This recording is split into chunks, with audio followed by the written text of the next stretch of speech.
À la demande générale, mesdames et messieurs, le grand retour de l'homme, le mythe, la légende, Luc, la liberté. Rien de moins. Alors, je voulais le faire rire quand même. Luc, on jase, toi et moi, sans arrêt en saison régulière, mais on n'a pas l'opportunité d'échanger de vive voix. Donc, très content de passer cet été avec toi. Tous les jours, à cette heure-ci, Luc, la Tous les liberté, jours. bienvenue chez nous.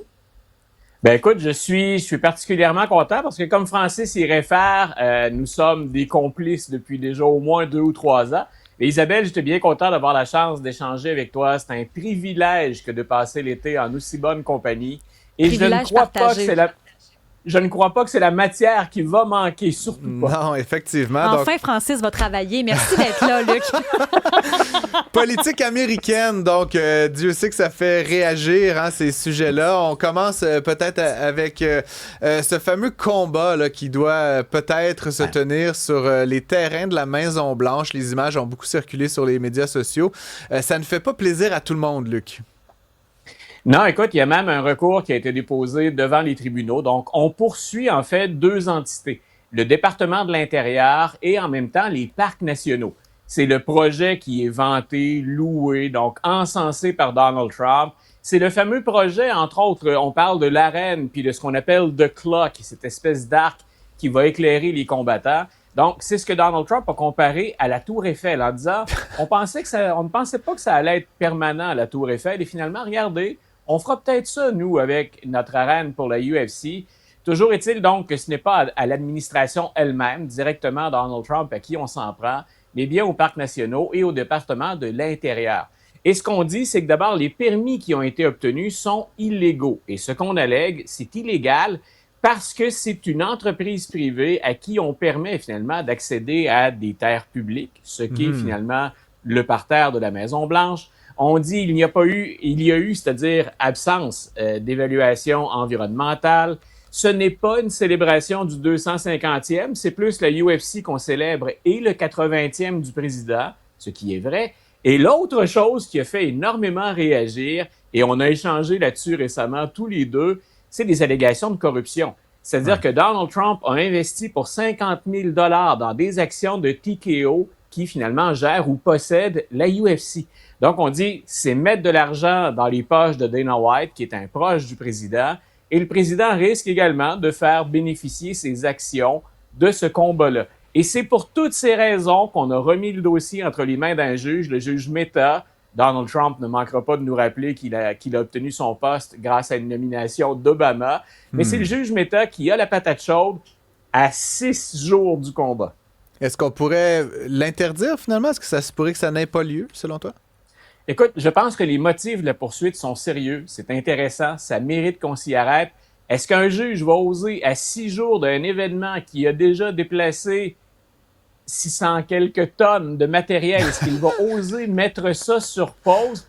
Je ne parierai pas pour ça, mais écoute, on n'est jamais au bout de nos surprises avec des sujets d'actualité comme celui-là. Ce sera un mauvais moment, là, à ce moment-ci, de se mettre autant de monde à dos.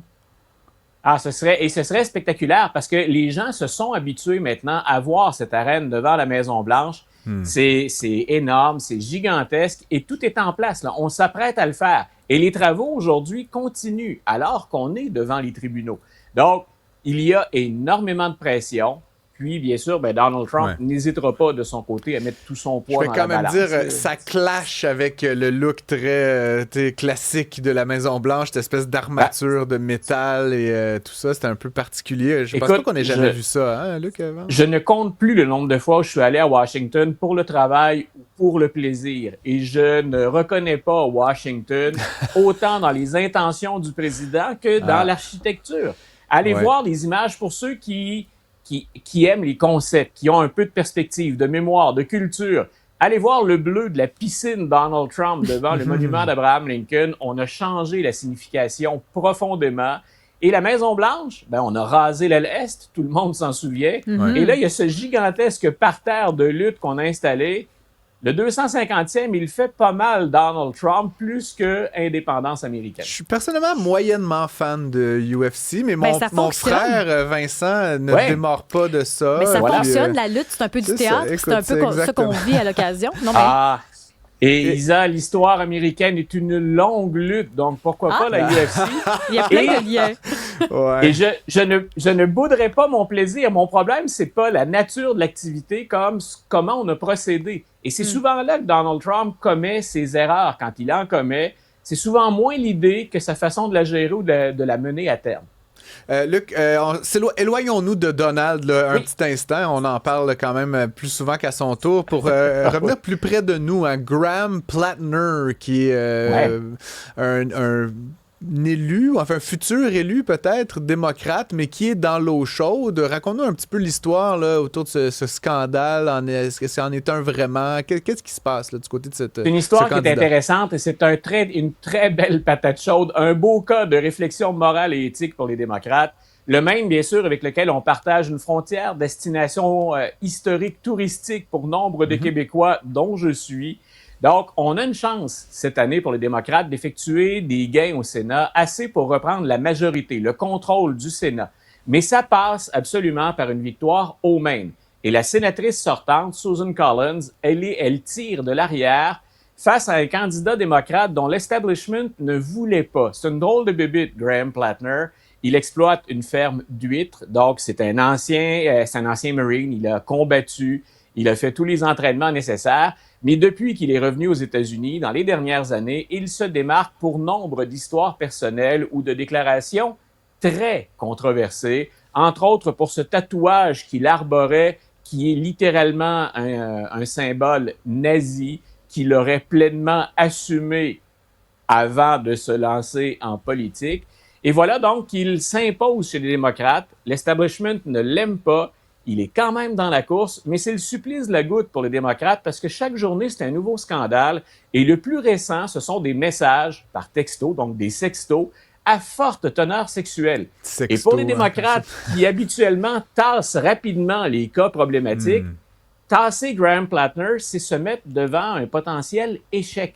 Alors, que fait-on? Est-ce qu'on garde un candidat problématique? Les sextos, en passant, on peut même ajouter une couche de complexité là, ou de raffinement dans la pratique. Ça ne faisait pas un an qu'il était marié, il s'est marié en 2023, et il écrivait à toutes ses femmes en leur envoyant images et textes dont je vous laisse deviner la teneur. Pardon? Il y a beaucoup de temps devant lui. Il est hyper actif. Donc, alors, les sénateurs américains, au moment où on se parle, ils sont divisés. Est-ce qu'on met Plattner de côté puis il faut se décider vite? Là? Aujourd'hui, il deviendrait le candidat officiel des démocrates.